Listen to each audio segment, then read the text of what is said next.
We're up against an organized offense, and we have to start being honest with ourselves about how widespread this opposition is. Now here's the bad news. The opposition is every bit as pervasive and as deeply entrenched as we felt that they were. But here's the good news. We already know how deeply entrenched the enemy is. Our problem is that too many of us don't want to have to accept that because it would mean giving up some of the music and TV shows and movies that white power has put in front of us. The petty amusements and distractions that white power has put in front of some black people that have controlled them like a child. See, there's another buffer class that white supremacy has placed among us. And this buffer class is one that we don't talk about as much as we should because it is the most insidious.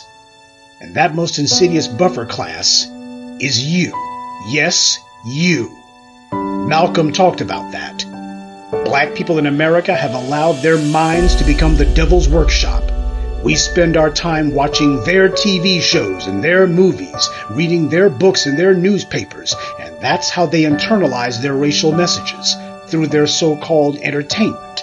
Black people actually trust the TV shows, movies, and music that white power produces and puts in front of us. And as a result, we trust the subtle anti-black propaganda that the white media sneaks into our minds. And we allow these fairy tales and propaganda that the white media creates to control our behavior. Dr. John Henrik Clarke talked about that.